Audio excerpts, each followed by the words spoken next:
This is going to be some sort of story of my life. I might say to start with that I've lived a charmed life. Most everything has just been a fantastic life. I'll say I was born July 12, 1935, just southeast of Elkin. I've lived in Elkin all my life. We moved into a house in Elkin. I lived there for 6 years next door to my grandfather and grandmother, Thomas, Eidson, and Emma. I enjoyed those first 6 years. Then my family built a little house up the street about 3/4 of a mile. And I lived in there, and we lived there until my parents died. My mother's parents were Thomas and Lenny Green, who lived in a farm in Yadkin County, about 5 miles from where I lived in Elkin. It was a huge farm by my standards, and in this area, not like Western farms, but my mother's father was a very successful farmer. It was self-contained. It had just about everything that you need to live. They accept modern utensils. They had a horse instead of a tractor, and they had no electricity on the farm. They probably ground wheat that they grew for flour, and they bought coffee. Other than that, I don't know, maybe salt. But everything else, they had pigs, cows, everything that you need, chickens, eggs. You ate chicken, and it was really a self-contained farm. And it was fun to be there. You could play in all kinds of places as a kid. I spent a lot of time there when growing up. I think my mother liked to visit her parents as they aged, but I loved running around on that farm, playing and all growing up, as did my brothers. And we had a good time. The family has great history, and they like to brag about the fact that General Nathaniel Greene, who was very important in the Revolutionary War, was an ancestor. My father's father was a tinner by trade, as was his father, who moved to Elkin. I think his father, my great-grandfather, apparently moved to Elkin, and there was one house in town and maybe a few shacks, and that was the whole of town of Elkin. And there were no bridges across the river, which came later, and it was just really a rustic town. To hear him tell it, I of course didn't see it. However, he was a very successful tinner, and I remember the story that he was just gotten ready to build and was building a big house, and then the Depression came along, and he lost that house. And he ended up building another house, which is the one he was in when I got to know him. But he was very successful, lived to be quite old, really was a good friend. I remember spending a lot of time sitting and talking with him. I grew up in a large family. I actually had there were 24 first cousins on my father's side. There are more on my mother's side too. Not a few, but quite a few, but not 24. And at one time we all lived within about a half a mile up the intersection of West Main and Elk Spur Street. And a good part of them were older than I was and my two brothers, but they were all pretty good friends and have been that for a long time. very interesting family. My mother and father were extremely caring for their children. We enjoyed a fantastic family life. We all participated in church, tremendous support in all the schoolwork and school activities, athletics, what have you. And my father and I actually built model airplanes and flew them together. My mother actually taught me a few things that were feminine, like how to make tatting, which nobody would know what I was talking about today. And I could probably sew a little. And we grew up, family life was really good. I like to say, I didn't know I was poor till I was 25. We grew up in a Depression area and then World War II, and did not have, if you'd had a lot of money, it wouldn't matter. There was nothing you could buy. Everything was rationed in World War II.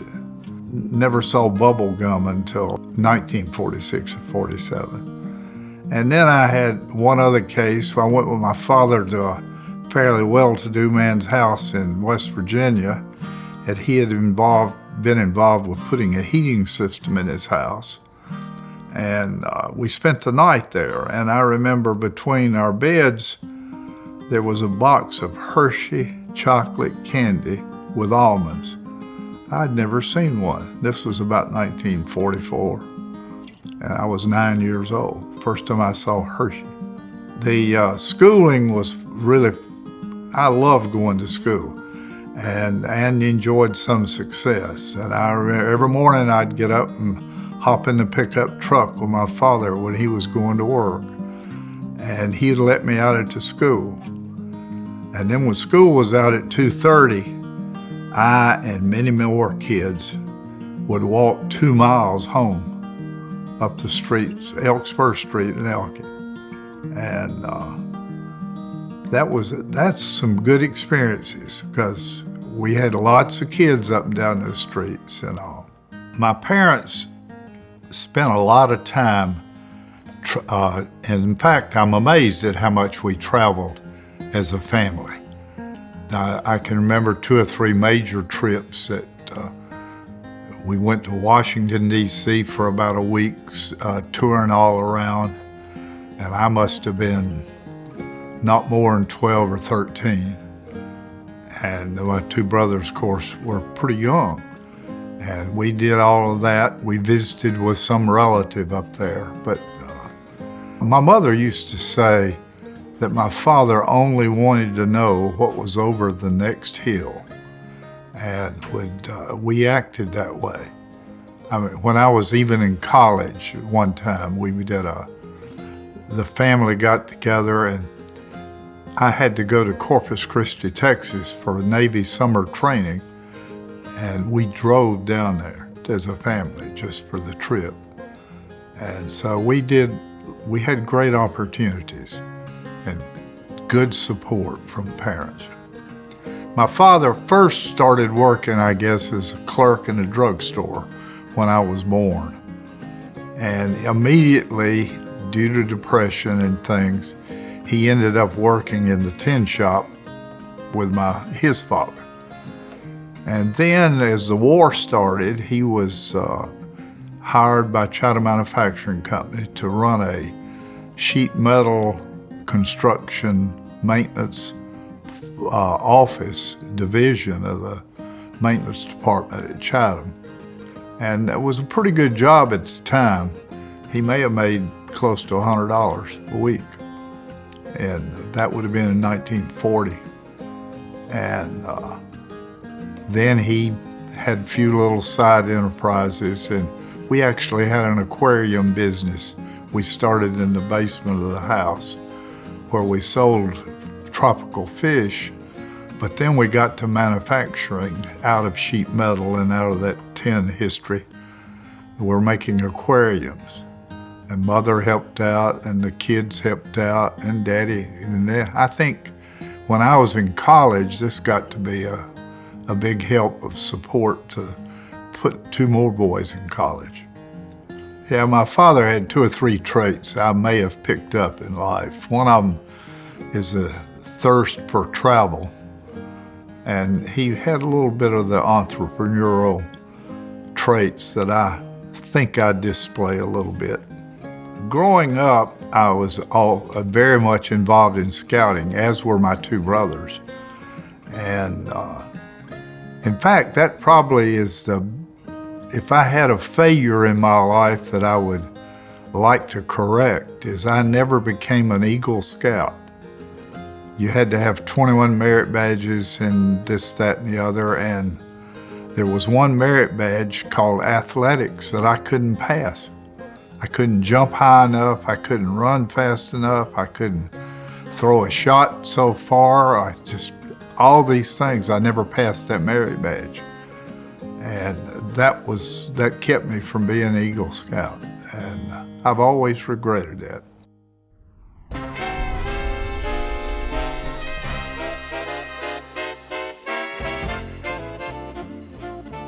When I was in high school, I had this one teacher, Ethel Whitley, who was really kind of inspired me in mathematics and plane geometry and all that sort of stuff. And I could tell stories on and on, but I did write well in school, and I was not valedictorian, but I think I was in the top 3 in my class. And decided that I was going to state college for years, and then when I was a senior, I decided I was going to the University of North Carolina. It probably was a bargain. At that time, I think you could pay about $675 living in a dorm and eat in the dining hall and go to school for a whole year. And while that was still a lot of money at that time to us, but I've got a scholarship or so. Did write well the first year. At the time, we had a draft going on in this country, and not many people today even realize how that is, but we still have the possibility for it. But you were told you were going to go into the military, and they would just notify you and you were to report immediately. And they would not excuse you, they would take you out of college for that. And it looked to me like that was a bad deal. So I found out you could join the Naval ROTC and become a midshipman, they called it. And when you graduate from college, after taking some Navy courses while you're there, you would be commissioned an officer in the United States Navy. And you were guaranteed to go.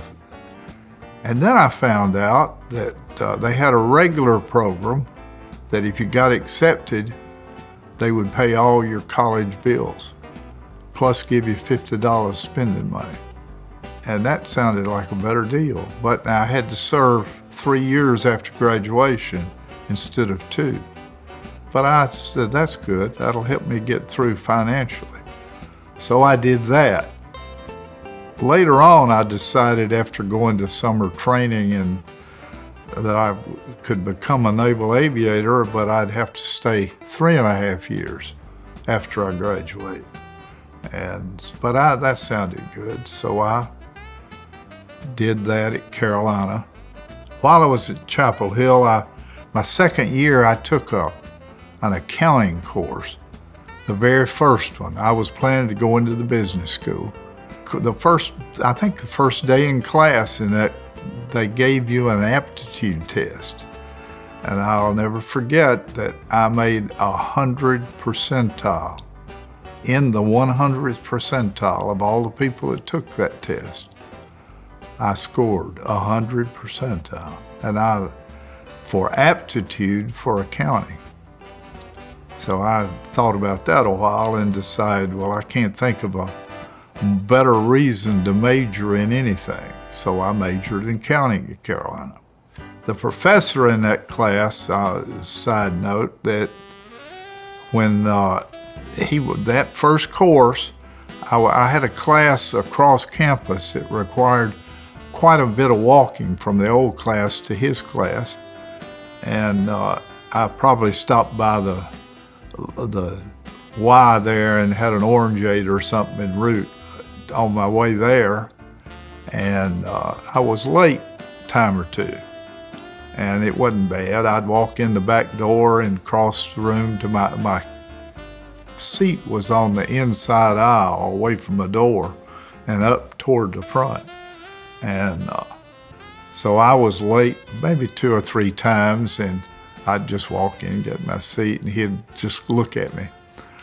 Wasn't long till the back door was locked, and I had to walk to the front door and walk across between him and the blackboard to get to my seat. I wasn't late anymore. The professor was named Ike Reynolds, but he and I became really good friends all through college. And afterwards, I would run into him and make a time, when I would be back in Chapel Hill, make a point to find him. And he was a really good friend and a great inspiration. After I was in Carolina and majoring in accounting, I had 2 brothers, Gail and Kent, that attended and majored in accounting and became CPAs. And they actually practiced as CPAs their whole careers. And there was one story when Gail first got there. He went to his first accounting class, and it turned out that Ike Reynolds was his instructor there. 5 years later, he's calling the roll, and he said, Mr. Eidson, and Gail said, hey, he said, Mr. Eidson, where are you? And Gail said, well, he stood up, and he said, I want you to come sit right here in this chair.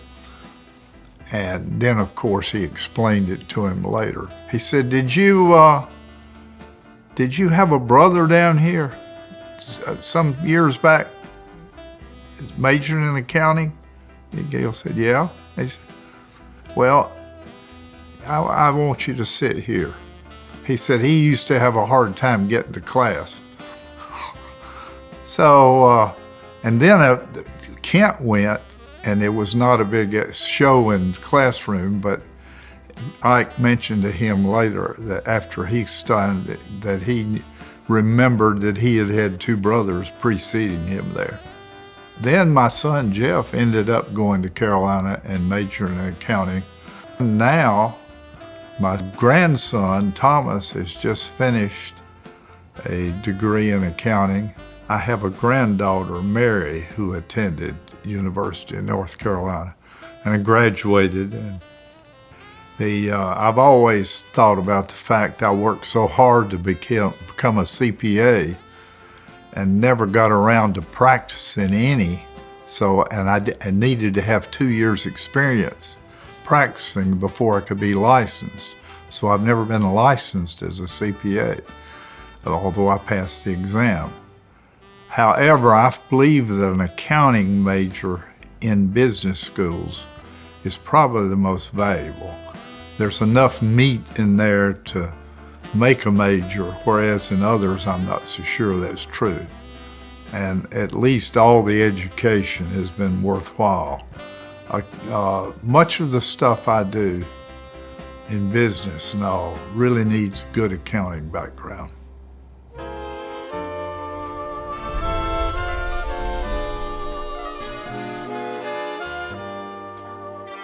Of course, everyone knows Grammy, who is my wife, or was my wife, until she died in 2015. And I met Jane when she was a sophomore and I was a junior in high school. And I had studied Latin, and I belonged to the Latin Club. Actually, I was president of the Latin Club. And we had a Latin Club meeting at her house. Now, she lived less than a half a mile from where I live, but I did not know her. She was not in my class. She was 1 year behind me in school, 1 year younger.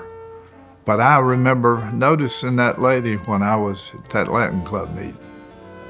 And I think I ended up We started dating a little bit and whatever, and we really became good friends. And she was just a very nice lady. I think when I first noticed Jane, I realized that she was kind of a personality plus people. She bubbled a little bit and was really extremely popular in high school. And she was popular with me, I know that. And she was a good student. She was head of this and that also, but she was valedictorian when she graduated. Then we dated basically through high school and college. And somewhere along in there, it got to be a dating steadily, or whatever you called it. But we went to all the high school graduation proms and all the everythings from then on. And when we went to college, I went to the University of North Carolina, of course. She went to Greensboro College, which was 50 miles and 1 hour thumbing up the road. And I used to spend a lot of time on the road to and from, and as there were lots of people driving up and down that road. I was fortunate enough to be hired to be a lab instructor in a cost accounting class that where the students would come in the afternoons for 2 hours and work on practical problems, and I was there for guidance. I'd already had the course, of course, and I got paid for that. And then the football team decided they needed some tutoring for some football players, so I was hired to tutor 2 football players, and that paid pretty well too. And this kind of helped my finances my senior year, so that Christmas that year I was able to buy an engagement ring for Jane. We dated all the way through college. I graduated in 1957, graduated, got commissioned in the military in the Navy, and got married all in about 7 or 8 days. And I had another week for a honeymoon before I had to go to Norfolk. And she drove with me up there, and we got a furnished apartment and joined the Navy.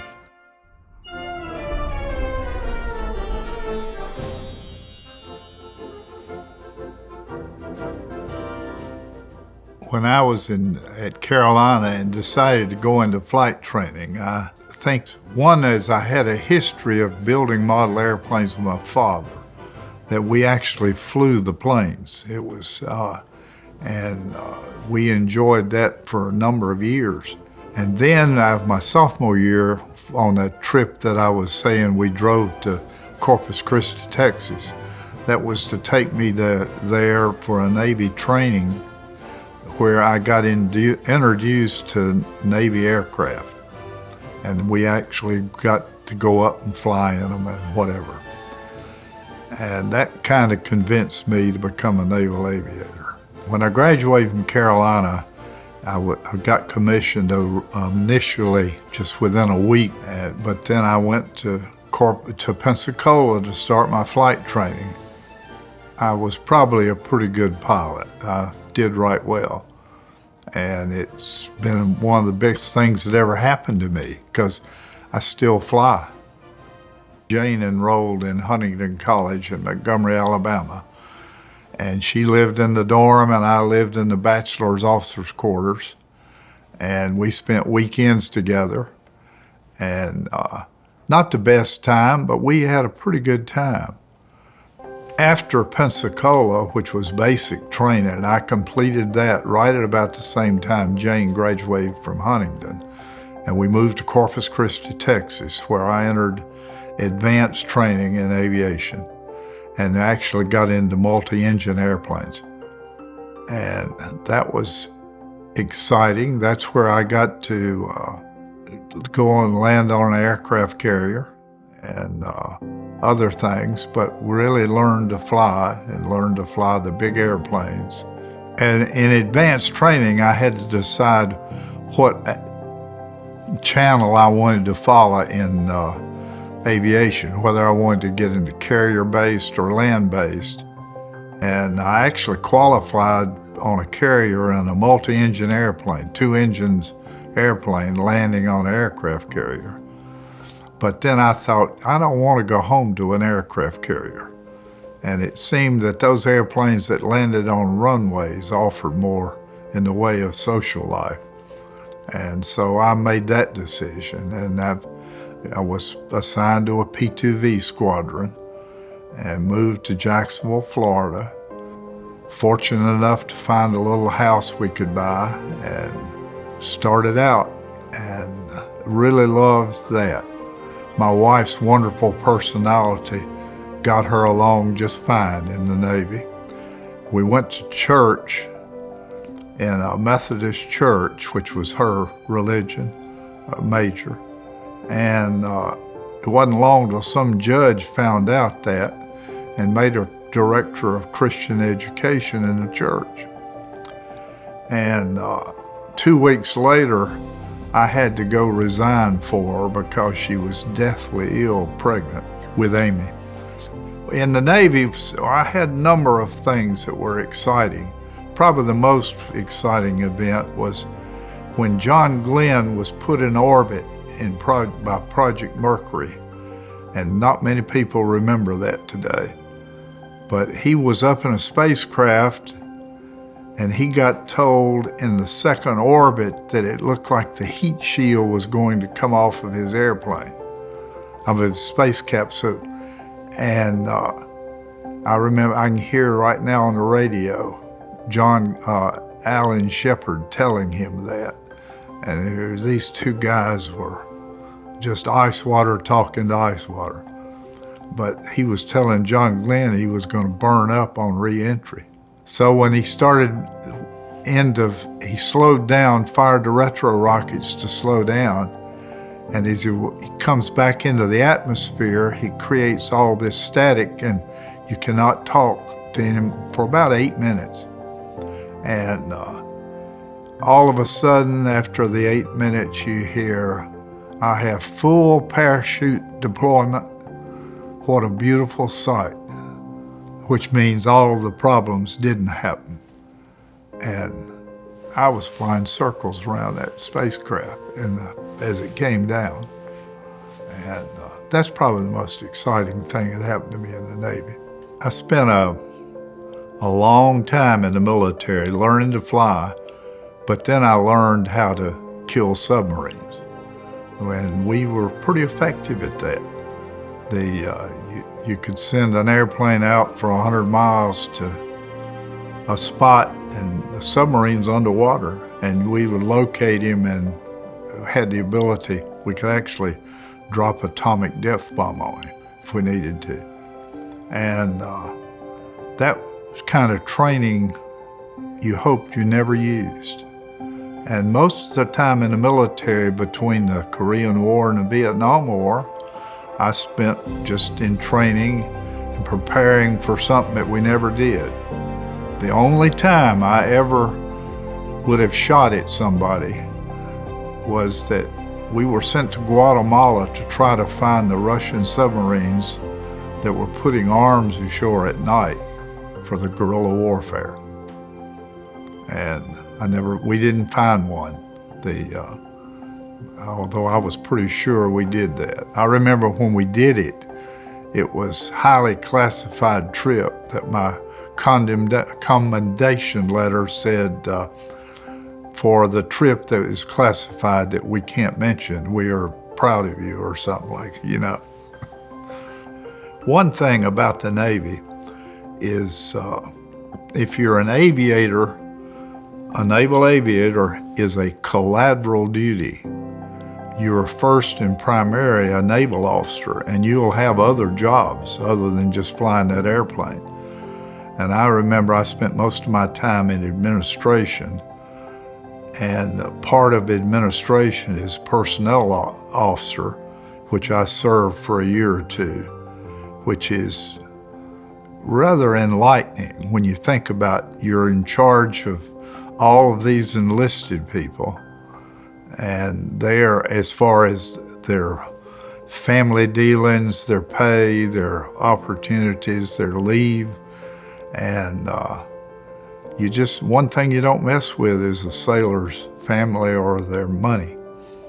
And taught me a lot about dealing with people.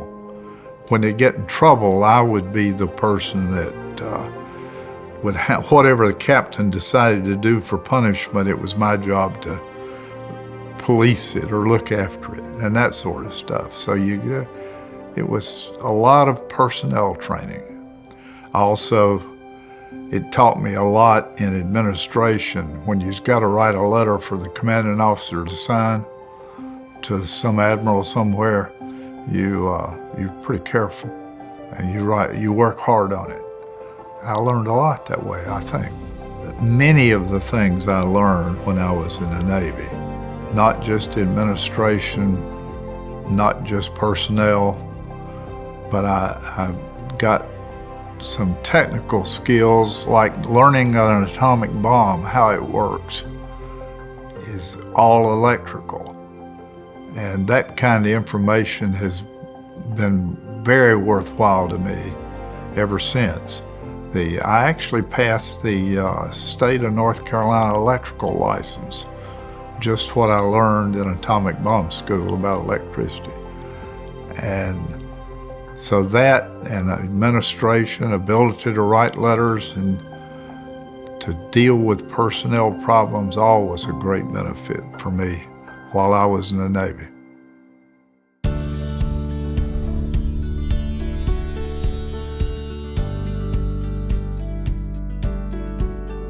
Jane and I had talked to her father, who was planning on retiring or selling the business while we were in the Navy, and asked him to hang on until we got back to Elkin, that I probably would be interested in opening a CPA office and we would take over and run that business for him and look after it. And so we came roaring back. Well, her father, Carl Boyles, had been an employee of Esso. It was not Exxon then, it was Esso Standard Oil Company, since the 20s. In the 50s, he and a friend, Philip Greenwood, Philip had a service station and Carl had this heating oil business through Esso. And they kind of formed a partnership. And I don't think it ran but about 2 or 3 years. They were selling heating oil, running this service station on North Bridge Street in Elkin, same place we're located today. And one day they were fishing and Philip said to Carl that, I'm gonna make you a buy-sell offer. And he told him what it was and Carl said, I'll take it. So Carl ended up with this business. Actually, it was pretty successful. And when we got out of the Navy, I remember the last year that before I got there, as a sole proprietorship, he made $35,000, which in that time was not a bad thing. I remember about the same time in life saying that if you made $12,000 a year in Elkin, you would not want for anything. You'd be a country club, you could afford all kinds of things for $12,000 a year. Just as soon as I came back to Elkin, I pretty much was given free reins for running the company. My father-in-law, Carl, was ready to slow down, and he started playing a little golf here and there. And I worked pretty hard, but I was pretty much my own boss, so I could come and go and do. And we had a great set of employees. We had 8 of us. The whole company was 8 people. But as things came along, we managed to put in gas pumps and open gasoline outlets in 2 or 3 other places and sell more gasoline. And then had an opportunity to start a convenience store or 2 And about 1969, the propane company in Elkin, which was, I think, 92,000 gallons their last year, the man that did most of the work died.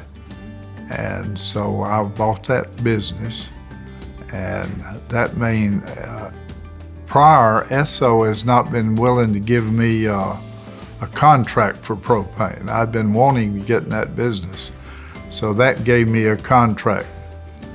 And we started growing, doing more and more business in propane. We opened one or two more convenience stores and kept going along, and everything was growing, and we opened in 2 or 3 other towns, offices, and just kept growing. And I don't know that we worked real hard to get more business. It's just kind of people came and made us serve them. And that's really probably true. The guy'd come in and say, I've got this corner down here where I live and I want to build a station on it. Will you give me gasoline? So we'd do the necessary things to supply him. When we first started in propane, everybody knew about it, and there were people dealing in it. Suburban, Power Gas had offices around, but we had all kinds of agricultural customers for chicken houses and tobacco barns, and they were converting or needing to convert to propane gas, which was far more efficient, effective than any of the kerosene burning pot burners and stuff. And so we were here again, people were just kind of knocking us down and taking it away from us. As fast as we could set propane tanks at tobacco barns, people wanted it. So we sold tobacco cures, the whole bit, and just grew in spite of everything.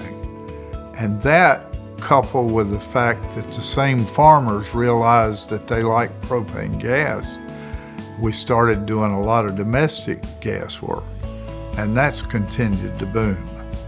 The propane business just grew by leaps and bounds in spite of anything we have done. Propane has been a very successful product to us. We've been really blessed that we got there at the right time. We had enough resources to get into the business and handle the fairly large rate of growth, which required a lot of capital. And but we started out, like I mentioned earlier, I think the company we bought did 92,000 gallons their last year, and we're doing something like 10 million a year.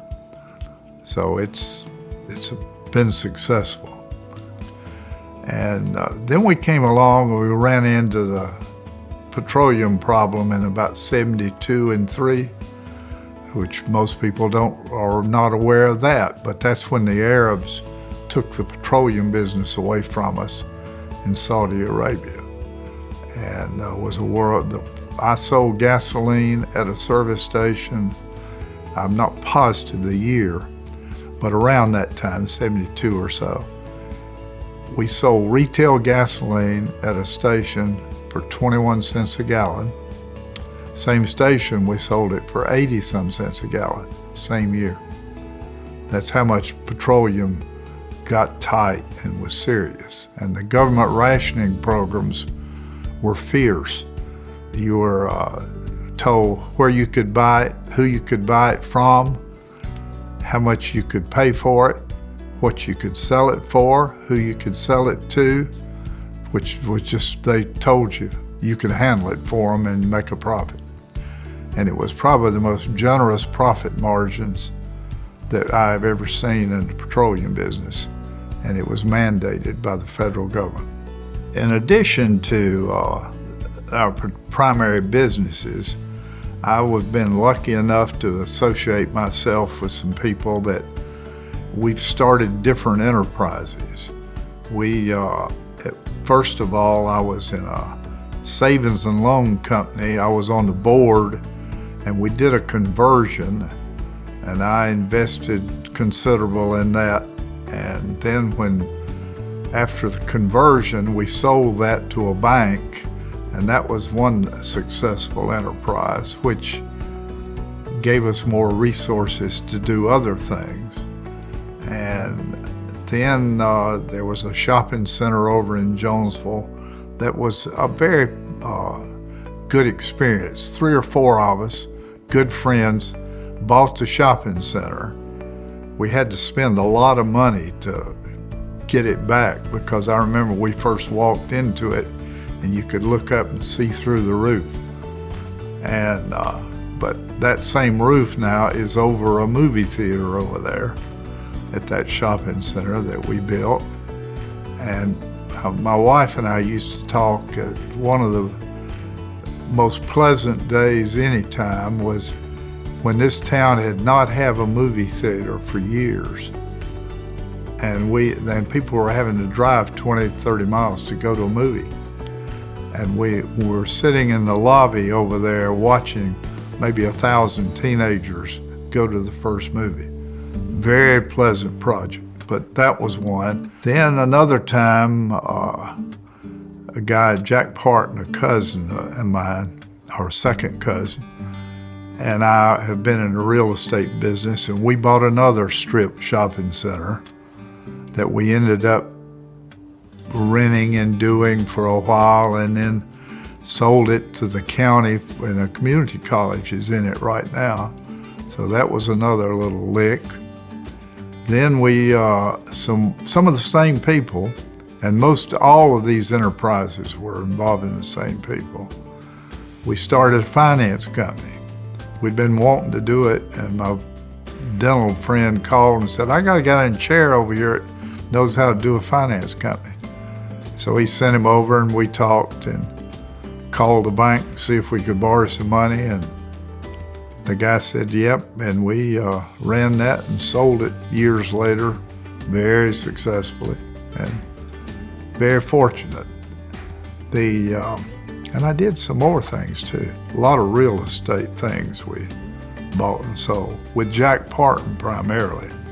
While we were in the oil company, I kept thinking that there's too many, I couldn't find new sites to put more convenience stores. And so I began to think, there's too many of them. And then I started seeing statistics that North Carolina had more convenience stores and gas stations than about any state in the country, per mile of road, per population, per any cars, per anything you measured, that we had too many.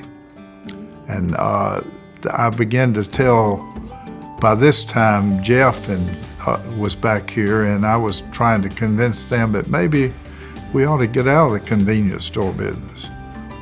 And it took me a few years before they agreed with me, but I think they finally decided it was time to do that, and we sold out of the convenience store and the gasoline business. Sometimes people ask me why I keep doing something different, that obviously I could survive with just the service of the propane business. But I like to see things grow and do. But now, one of the things, shopping center and the movie theater, is I thought the town needed a movie theater. And we looked into that, and that's how that arrived. And other things, you just see an opportunity to do something and make it succeed. And that means more and more people have got a job that they can do and be paid for their enterprise and whatever. And so I guess I'm challenged by anything. I can sit and say, I can look at a lot of things and say, I could do that. I might even could do that better than that's being done. And that's probably too much ego, but it's not, I think that way. I believe I can make that work. The challenge of doing things and making things succeed is certainly right up there with the making of the money. I've enjoyed a great deal of success, and I know it. I would attribute that to two or three things. One of them is you associate with people that are smarter than you are, if at all possible. Many people probably would be afraid to hire somebody smarter than they are. I think that ought to be the goal.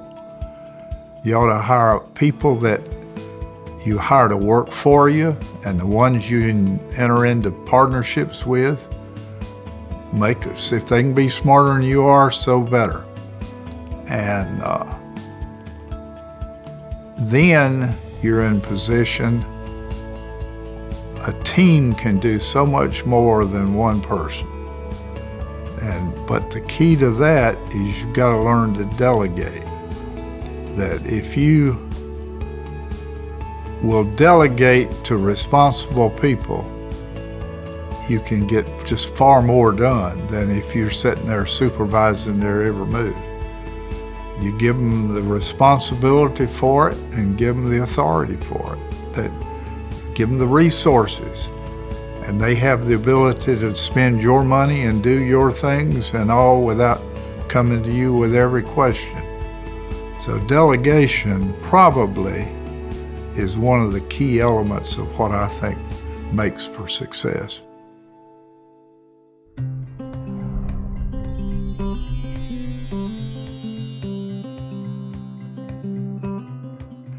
My family has grown during all this time. When we got out of the Navy, Amy had been born in a Navy hospital, and Jeff was born in a civilian hospital in Jacksonville, Florida. And we moved back to Elkin and actually moved into the house that my grandfather had, on my father's side, had lived in all these years. And we lived there about 4 years. And then Jeff was born in 62, and John came along in 66. And then in about 66, a friend of mine sold me a house that he had just built and decided to leave town. And the family lived there till I moved out to the lake house after Jane died. We had a wonderful time, I think. Jane was a tremendous mother that looked after the kids fantastically. She did not work at another job and was dedicated full-time to that. We were blessed enough to have resources to have great family fun. We just tried to do everything. We involved in churches, and as the kids were in school, we stayed behind all of that all the time. When the kids were growing up, I, of course, was working quite hard, and I've often wondered if I spent enough time with the family. But I kind of believe we did all right. I know we did lots of vacationing together, never missed a year. We the kids learned how to ski, and they actually could ski at High Meadows, which was just up the road. They'd go to school and then ski after school till bedtime. They played all kinds of games, starting with soccer when they were really young, and the children all just were everything. We started out going to Ocean Isle Beach, and I think we did that, Jane and I did that before Jeff and Amy were born, while we were in the Navy. The guy that sold us the house that we lived in all those years had a house at Ocean Isle Beach, and we would rent that. And we rented it for a lot of years, and it was not real large, so when all 5 of us would go, we ended up finding a little larger place. But that got to be regular. I know Amy told me one time, says, I believe that I've gone to the beach every summer as a family except one time in my life. Yeah, one time we were in the spring, John came in and says, "Daddy, are we gonna go to Ocean Isle Beach this year?" I said, "Well, I would expect so. We do every year. Let's go to California." I said, "Well, we might could do that. They got beaches out there." So I started digging into it, and I called the airline, and it was Eastern Airlines. And I said, what do I buy? How many tickets? How much are they? When do they fly to California? And she said, "Oh, we can do anything you want," but says, "I want to tell you about this deal. You can buy a ticket and fly anywhere Eastern Airlines goes for 3 weeks. And it will be cheaper to buy that than to buy a flight to California and back." And I said, that didn't sound possible, but it was $199. And for 3 weeks, you could fly anywhere Eastern Airlines flew. And so we began to play with that. And what turned out was that we left Charlotte one day, flew to Los Angeles, spent 6 or 7 days out there up and down the coast of California, and got into the plane and flew back to Greensboro because you couldn't fly to the same place twice. And so we landed in Greensboro.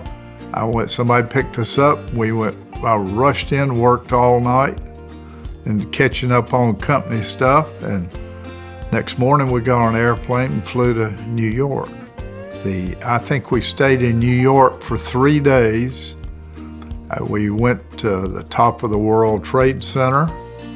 We went to see The King and I as a Broadway play with Yul Brynner in it, and spent 3 days touring New York.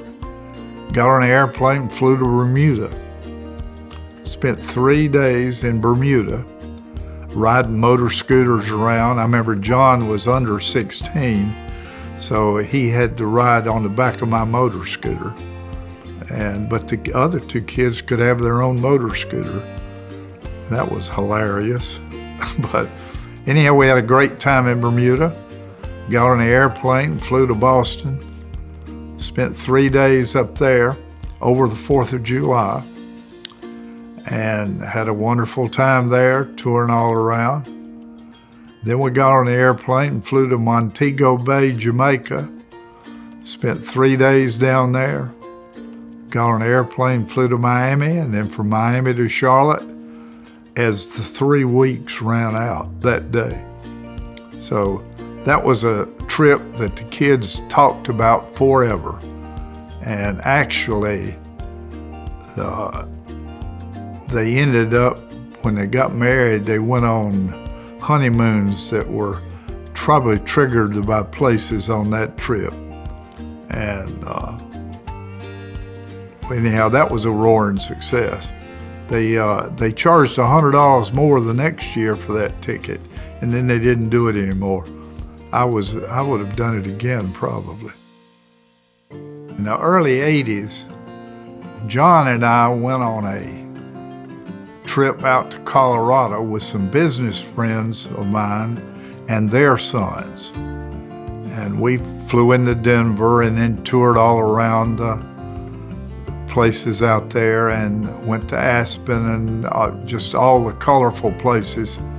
John was 18 or 19, maybe. It depends on time of the year.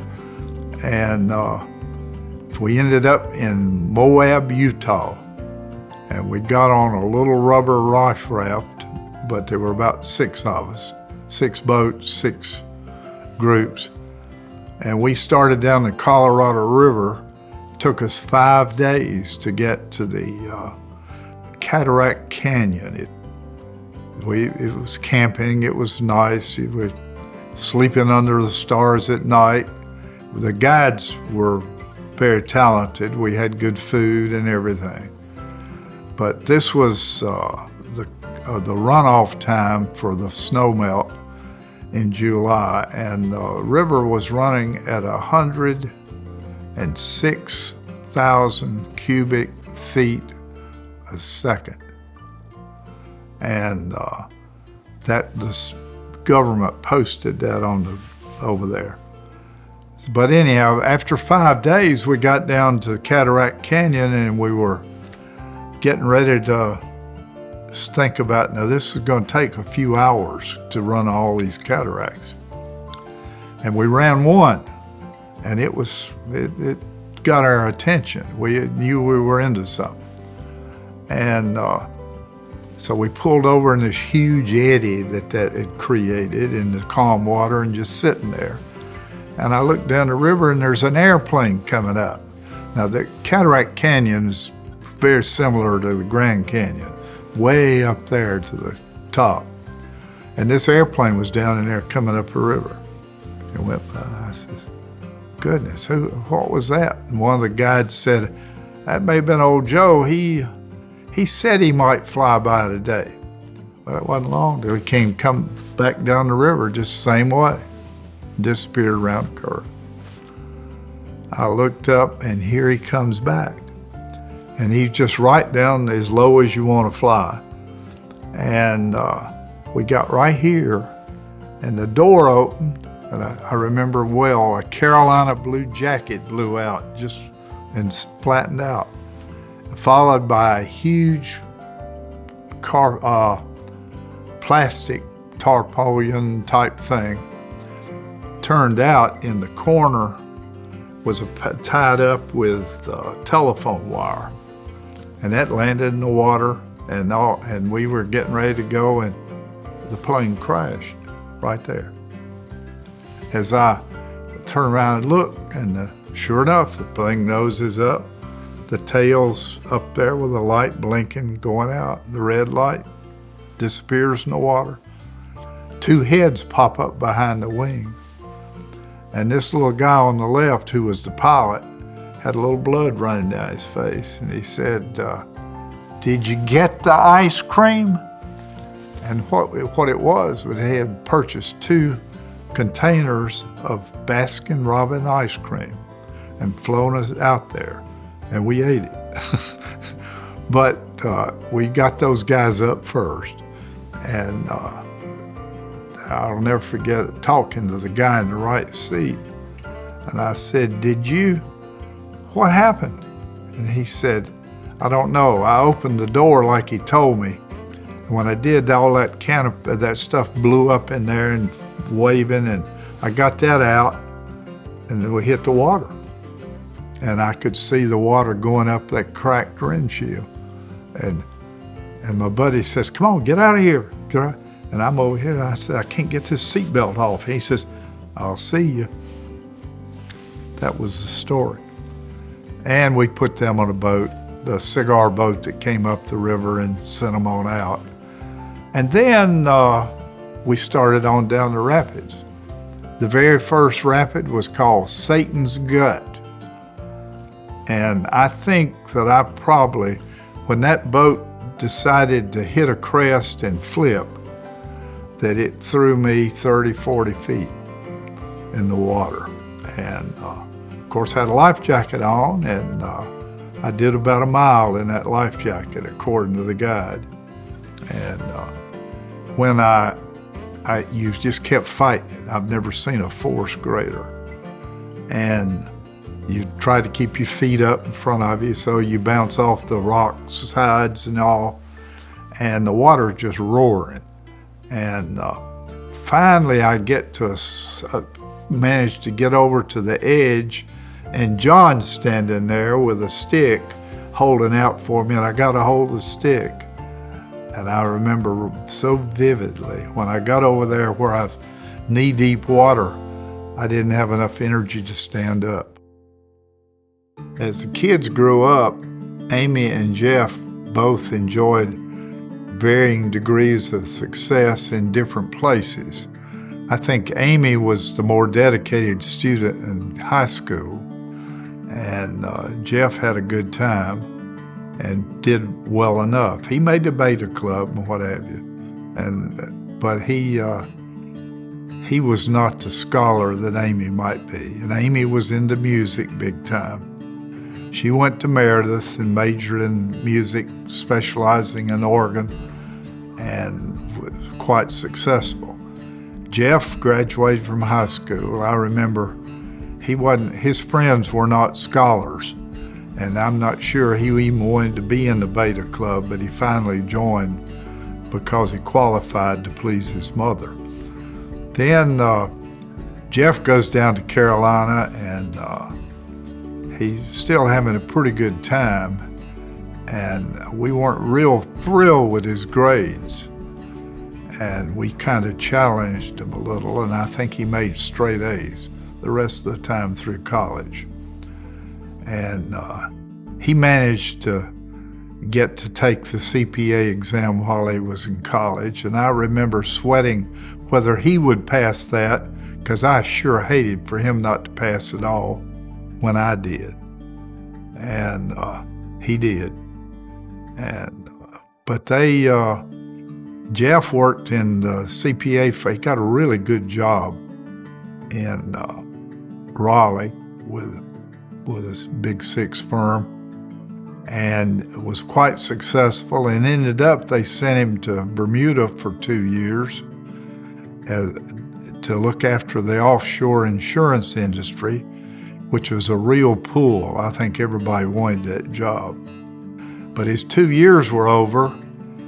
They were getting ready to send him to New York, and I remember Amy earlier had asked me, says, "Daddy, do you want Jeff to come home and get in the business?" And I said, "Well, yeah." And she said, "Well, you might ought to tell him." And I thought, well, surely I've told him. But anyhow, I told him. And he decided that he was coming home. And he got into the business that way. Amy kind of worked into it as she got married, living in Elkin. And her husband actually worked for us in the company for a while. But Amy just gradually got more and more from helping in high school till she's a full-time employer. And she's kind of the policeman and the internal control person of the whole company. And making sure we dot the I's and cross the T's and all the billings and the whatevers. Tremendous job. And Jeff, of course, came, and he's been president. I kind of almost got out of the way as soon as he got here. Jeff had lots to learn. We already had people that knew a lot, though. The company ran real well, continues to run real well. And there again, it's getting those good employees. Amy and Jeff both got married, and John got married, and we all had a boy and a girl. Each one of them had a boy and girl over a pretty short period of time. So Jane and I ended up with 6 grandchildren. And I remember Jane said, "We've got to go buy a bigger car so I can haul them all at once and give them a seatbelt." So we did. I remember doing that well. And we started riding in vans after that. But we spent a lot of time with all the grandkids, I think. And it was a very exciting time. And when I look back through picture albums, I can see how much fun we had with all of that. And I remember one time Jane and I signed up for something called a grand travel. And we took all 6 grandchildren, and they were probably between 12 and 17 or something like that. And we flew out to South Dakota, joined the group in a bus, and this was designed for a couple of grandparents to take a kid on a tour. And it ran probably 2 weeks at least. We drove all the way from there out through to Yellowstone and around all those areas. and saw all the sights out west. And but Jane and I took 6, just us. And I think there probably were 12 or 15 maybe kids on the whole trip, and a number of grandparents. But we kind of ran that show, and I remember how much fun that was. And I still every now and then look up at that picture hanging in my bedroom of those 6 kids. And that was a great trip. These kids keep growing up too, and now we have 5 great-grandchildren. And these grandchildren are becoming more and more involved in the business, and some of their spouses are involved, and it's just a great thrill to me to have them coming along. And they seem to be enjoying that. I know it has kept my family. I have 2 grandchildren that live away from Elkin. And other than that, they're all right around here. And I know this Thanksgiving, we'll probably have 20-some people for lunch here. And some of them will have to go with their other in-laws or their whatever.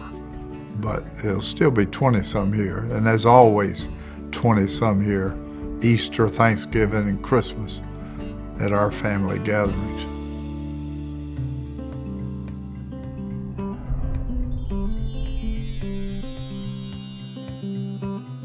When Jeff came back to Elkin and got involved in the business, I gradually took on less and less detailed type jobs. I used to laugh that when somebody would ask me a question now, I wouldn't know the answer, because all the simple things, the things that you can answer readily, everybody else knew how to do that, so they didn't bother to come ask me. But the things they asked me were always testy. But nonetheless, I did not have many daily duties in the company. And they were all taken care of by all these great employees that we've been blessed with. They still let me go to board meetings at the company. And up until recently, I was absolute boss because I had more voting stock than anybody. But I gradually have been giving my stock to the kids and to the grandkids and the great-grandkids. And so I'm not in ultimate control anymore, like I used to be. But nonetheless, I think they'll be all right. So gradually, I continued to play more on all the things I've done for years. I've played tennis 4 or 5 times a week. I'd play golf frequently, did a lot of golfing trips. I continued to fish and fished more. And lately we went to Chile, or actually we were in Argentina on the Chilean border, in Patagonia they call it. But I've been blessed with that, and I do at least 2 fishing trips a year now, and do a pheasant hunting trip. And so I am slowed down, but nonetheless, I'm still pretty active. We need to talk about Jane a little more. Jane, as far as I know, was just almost beyond any criticism. She was maybe as close to perfect as anyone I've seen. Jane was dearly loved, I believe, by this community. Many times I've had people say things to me like, they'd come along and say, you know, I just can't get over how much your wife does for this town. And that comes from the church and civically and everything else. And she was well thought of. She was extremely popular, caring, and spent all of her time kind of looking after everybody else. When Jane and I were traveling, We did all kinds of trips. Like we went to Australia, we went to Alaska, we went to Europe 2 or 3 times. We went on at least 3 cruises. I remember it was early on, we'd just gotten back in Elkin, and I think we went in the 60s. We went to Rome, and actually we were going with our neighbors on the trip because he was a pharmacist and they had a national convention or something in Rome. And he says, "Why don't you go with us?" And I said, "Well, okay," and so we did. But we've done that all of our lives. And as the kids came along and grew up, we did that and traveled with them. We've had a good time traveling. About 2010 or 11, we began to notice that Jane showed some of the symptoms of Alzheimer's, which her father had had. I know it took about over a 7 or 8 year period. He developed it, and it was no question he had Alzheimer's, and it was a very slow process. He was one of the sweet ones, they either get nice and kind or they get unruly and mean, but he was extremely nice and kind. But we noticed some of Jane's symptoms, and it was only about a 4-year period. And most of those, Jane survived well. We actually went on a European cruise not long before and I'm talking about within a year of when she died. And the only really bad part about her disease was about 6 months, and she suffered very little other than mentally. She died in May 2015. That was a hard time. It was not more than a few months that I remember sitting with all 3 of my granddaughters. Those 3 granddaughters worship Grammy. And we were talking about everything, I guess, but I told them, I said, Grammy and I used to just travel everywhere and do all sorts of things. I'm not sure I'm gonna stop doing that. I think I'm gonna probably want to travel some more. I might end up hunting for some female companionship to travel with. And that just kind of I didn't stir much up out of that, I don't believe. A day or 2 later, one of the granddaughters mentioned to me, says, "Grandpa, you said something about traveling with another lady friend or something, and I'm not sure I'm real comfortable with that." And I said, "Well, I think we'll see what happens. So, I don't know." Well, I'm thrilled to say that I did start traveling around with another lady, Barbara Haynes, who lived in Mount Airy, and I'll tell a story about that. But I am pleased that I think all 3 of my granddaughters think the world of her and are thrilled to have her on board. And the way I met Barbara was a couple of friends of mine, one especially, said that you need to meet Barbara Haynes. She lives in Mount Airy, and said, "I'm gonna have you and Barbara over to my house, and that way you'll get to meet her." Well, I heard that, and I heard it for about 2 months. Finally, I said, "Well, that's not gonna generate." So I picked up a phone and called Barbara Haynes, and I says, "I've been told that I need to meet you." And she said, "Oh," and I said, "You want to go to dinner tomorrow night or the next night?" And she said, "I'll go tomorrow night." Well, it turns out that they're working around in her community also, that we all had mutual friends that we still have. But I knew her husband, but I never had met her. did not know her husband well, but I knew him. And he was a CPA, by the way.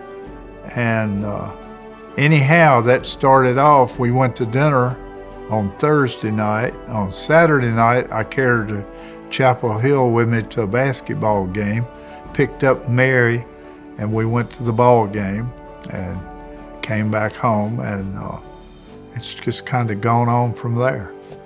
I trust Barbara is reasonably as happy with the situation as I am. I think maybe 2 years after Jane died, I'd continued to live in Elkin in the house. We owned the lake house, but and I stayed out here some. But Rachel was getting married, and I thought, goodness, they don't need to find a place to live. They can just have this house. I can move to the lake house, and that's what we did. So I just gave my house. Well, this lake house was built in '92, and there was a piece of land out here, maybe 35, 40 acres, that my father-in-law had purchased way back in the dark ages. Somebody actually, I think, sold it to him or gave it to him for a tobacco oil bill. And but he bought this 35 acres for, I think, $700. And you couldn't even get to it. There wasn't not a road to it. It was wooded. So I used to bring the kids out here to supposedly hunt a Christmas tree or bring a shotgun and shoot some or do what we did. And I knew there was a creek out here. And I thought, you know, that looks like that would be a place for a lake if you just put a dam across the end down there. So push came to shove. We ended up, I was at a shopping center somewhere, had an engineer. I brought him out here and I said, how big a lake? You see this little stream, how big a lake can we build? He laughed and he said, how much land you own? Apparently you can build as big as you want to with and I think that creek would go through a 2-inch pipe, no question. But we started in and did it and graded it and built a dam and whatever. And this was to have a place for all the grandchildren to fish. And then I thought about it, well, we need a place to sleep. So we built a house and had a bedroom for each kid. That way the whole family could stay in one room and Jane and I could stay here. So we enjoyed this house quite a bit. It wasn't long till John moved in after he got married and had a couple of kids, and they lived out here for a while. And but then he moved out in about 2000, and Amy helped me redecorate it and decorate it and fix it, and we've had it ever since. And she kind of helped me straighten it up when I moved out here, and I think it was the end of 16 or something, 2016. But that's how we got to the lake house. And then Kent was moving back to Elkin and gonna buy a house, and I said, well, that's crazy. He didn't jump at that opportunity to live with me, but I think that's worked out real well.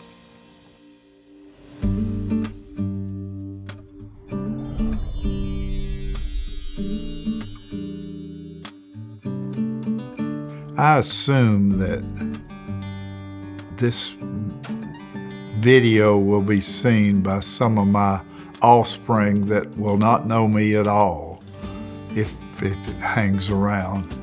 And I would like to tell them how good this family is, and how hard they all seem to work to achieve and do good. And I hope that it will continue and go on in that manner.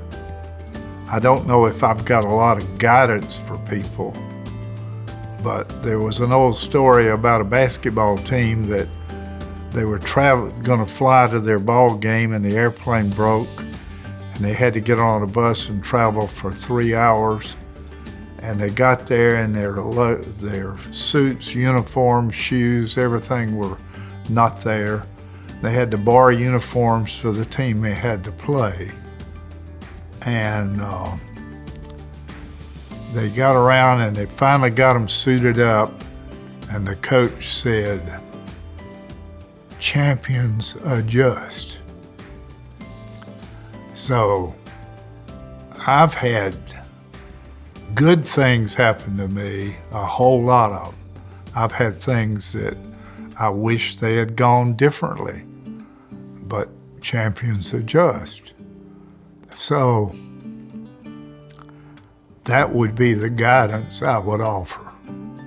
The decisions that you face in life, I've had a lot of mine that I made that I decided to do this or I decided to do that, and I just can almost say without in any major decision, I certainly would change nothing.